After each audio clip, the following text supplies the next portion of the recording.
We got the crochet boss, Mo Greene, back here on the program. He's going to be taking on Jeff Hughes in a rematch at UFC on ESPN Plus 4 on March 9th. Mo, what's up, man? How are you? Oh man, I'm doing great now, man. I've been trying to get a fight because I'm healthy still, and this one kind of fell in my lap. So it's hard not to want to get one back. Yeah, no, of course. And we should mention that for those who don't know, you guys fought last year in LFA, so it's cool you get to avenge that loss there. When did you find out about this fight? When did this all come together? Oh man, you know what? Actually, I was on social media trying to pick a fight with Juan Adams just because I thought that'd be a good fight. He's a big guy. He's undefeated, very powerful. I just thought it'd be a good test for me. Juan was down, and my coaches thought it'd be a good fight. My management, so I was like, all right, let's do it. And going back and forth with him, and all of a sudden I get the call and says, Maurice, how are you in shape? What's going on? I'm like, I'm all right. And they was like, well, you haven't been in the gym in a little bit, So I took a little bit of a break. Of course, yeah. Well deserved too, being on tough, right? Just 2 weeks. And but it was the 2 weeks leading up to me getting the fight, and he goes, he's like, do you want to take the fight? I was like, hell yeah. Yeah. He was like, you going to be all right? I was like, yeah, this is the fight business. If you're not ready to fight, what you doing, So they said, Jeff's opponent fell out. Can you take it? It was a no-brainer for me. Yeah, absolutely. And like I said, you have the chance to avenge a loss there. For those who didn't see the fight, this took place before you went on The Ultimate Fighter, so it's good that we get some redemption there. I'm a little surprised the UFC made this matchup just because it's Hughes' debut. He won a Contender Series. Were you surprised to hear that they wanted you to fill in, of all people, just because you guys fought last year? No, I think part of it's because, we've already fought. I think the other part of it is because, I'm similar to Spitz, I'm 6'7", so Hughes' training camp kind of probably doesn't change much, I'm assuming, And then again, on short notice, you'd rather fight somebody who a little bit about, right? Instead of fighting some complete stranger. His camp, my camp, we have an idea of what we're going to see. An idea. Now, that could be 100% different, Jeff hasn't been in the cage since the Contender Series, and we actually watched Jeff. We were in the stands watching that fight because they kicked us out of our gym for the Contender Series. They let us go there and watch. So we watched Jeff fight, and everybody was like, Maurice, man, you're not the same fighter. You're not the same fighter that fought Jeff. I think you beat Jeff now. So after all that being said, it's nice to get back in there with him. I got nothing but respect for Jeff Hughes, honestly. So I got no trash or no shit to talk about Jeff Hughes besides, just us being athletes and warriors. But, no shit talking like I was on the show. Not with Jeff. Jeff's a good dude. So I know Jeff is going to bring it.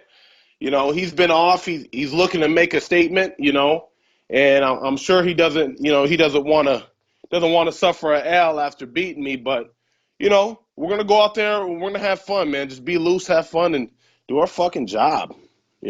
How does the mentality change? Because like you said, you thought you were going to fight Juan Adams. There was a lot of trash talk on social media, which I know you can play into, and I know Juan loves it, especially knowing Juan. It's one of those things. But like you said, you're fighting Hughes, and there's a level of respect. There's a level of, you guys are. It's tough to sort of talk trash to each other. How do you change the mentality in camp? Is that something that's easy to do, or is it something where you're like, I don't know, I got to get in a different mode? No. I mean, we're professionals, James. We're professionals. This is our job, And I kind of put it like this, all right? So you and somebody or one of your coworkers are, trying to get a job. There's only one position. It's two of you. You're going to put in your application. You're going to you're going to say everything that you can, right, to get that job. I'm trying to get that job. I'm trying to be the guy that they call. So it's not hard for me to go out and, there's nothing that switches because this is my job. This is, I'm in the fight business. This is what I chose to do as a profession. So because of that, it's business as usual for me. The only thing is, I think Jeff would be a little more dynamic. He's had a lot of time off. He's been, when he fought me, it was his first training camp at Strong Style. He's been there. He's seasoned. He's working with Stipe. He's working with some other guys now. So I would imagine this is going to be another tough fight. you know. I just don't think, I honestly, in my heart of hearts, don't think that this fight will go to the judges. Yeah, I don't think anyone sees it that way because yeah, you guys both have gotten a lot of finishes since you guys first fought. Training camp, you talked about things being business as usual. Is that the same thing for training camp? Change anything at all, or is it just same training partners, same coaches, everything? I was home. I was relaxing, man. I was like I said, I took some time off, and um, I was a little overweight. I was 275, and I usually don't walk that big, but I've been trying to put the weight on just because I don't want to be small in the division. But nothing changed, man. I'm lucky enough to have some big guys that kind of crept into the gym. Some of them are white belts in jiu-jitsu, but they're collegiate wrestlers. I just posted a picture on Instagram with Big John. Big John was a collegiate wrestler. He may look like he's a 3-stripe white belt, but that man is a beast. His top pressure is really good, and I think it's similar to Hughes. He's Hughes' size, I don't know. A lot of people say they don't got training partners. I just think you just go out there and do it, For a lot of years, I've done it by myself.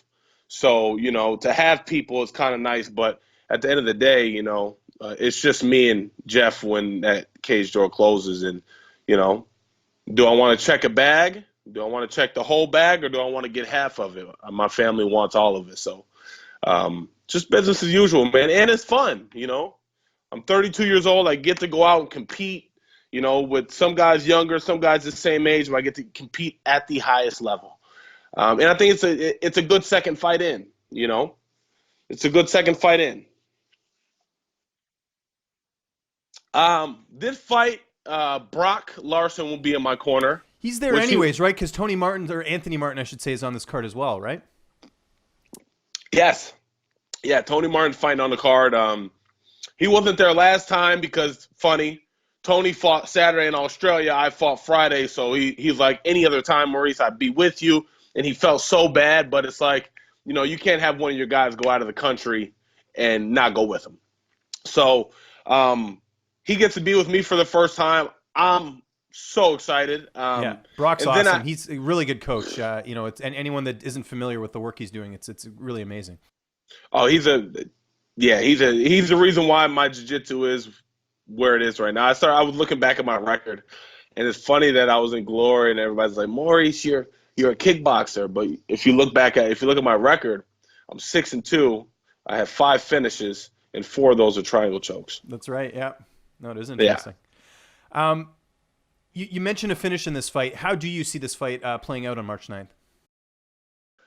Man, you know what? I'm prepared to go three nice, long, hard rounds. And, if a finish arises, if a finish comes up, I'm going to take it. He leaves his neck out, I'm going to take his neck off, if he gives me a triangle choke, you're going to give me an arm bar.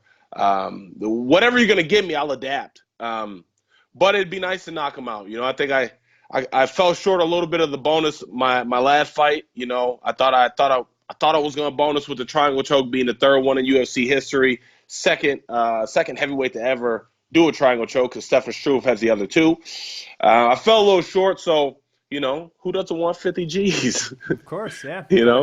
Might as well get your money's worth, as they say. Has life changed for you at all since winning your UFC debut? You're a pretty humble guy, but for some fighters, you get the good exposure, you get people reaching out to you, especially with how it was documented about your drinking on the show and everything like that. Like, did you have a good response after you won your fight? Yes and no. I mean, nothing really changed. You start to realize a couple things. A lot of people think when you get in the UFC, everything's all peachy king, and it's I tougher because you get the comp. It just takes it that next level, right? Exactly, I did. And after my win, it was just like, man, like, is this how it feels? I didn't feel that great after my win. I didn't feel like I felt like I should have felt. I think part of it just because I took that one as a job interview. They cut all the losers, from what I hear. They cut all the losers. So that was a job interview. That was like, hey, let's see if he's good enough. If he gets the win, we'll give him a shot. This is my UFC debut. So I see this as I didn't get a Reebok fight kit last time. Nothing said Maurice Greene on it. This is my UFC debut, just like it is Jeff. So it's nothing's really changed. I'm still chasing that dream, man. Still chasing it, and it's harder to stay in the UFC. You know, I'm in the UFC, but it's harder to stay, and I want to be something that's cemented in history when I'm done.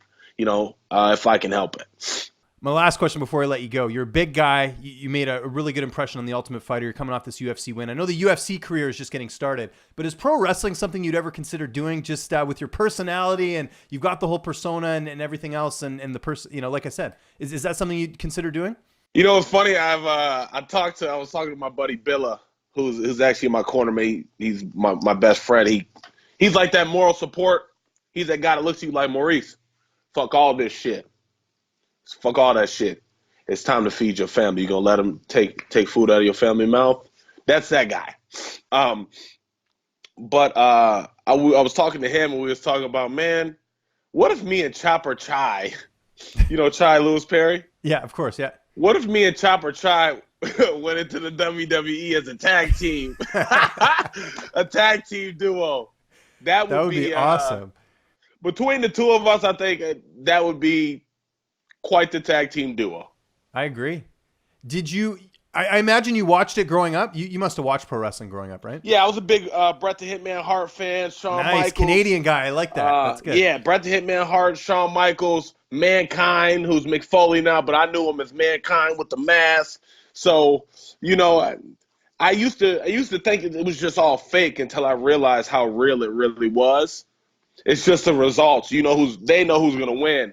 But like the chemistry, and I didn't realize that it's pretty intriguing. I didn't realize that to be the champion, you got to pretty much be running the shit. You got to be running the show. You got to be that guy to be the champ, which is pretty impressive, you know. So it's not off the table, man. You know, I'm in entertainment business now. It's not off the table, you know. I've always wanted to do Big Brother too. It's another show I've really, you know, I'm an avid fan of Big Brother. You know, they got an open casting call at the end of February here.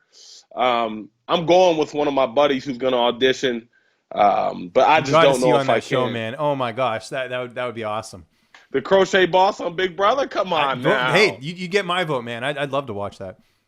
Yeah, so yeah, I'm in entertainment business, man. You know, I've been told by a couple people I should try the movies and stuff like that, but right now, you know, instead of trying to spread myself thin with extracurricular activities, you know, I really need to focus on this UFC career and, you know, make it to the top before we start thinking about some of the other things. So, but nothing's off the table. You know, anything can happen. I was going to mention, I don't know if you know this. So Juan Adams actually tried out for the WWE. I don't know if you were aware of that. And Deron Wynn, who was one of Cormier's coaches, he was actually recruited as well. I don't know if you knew that.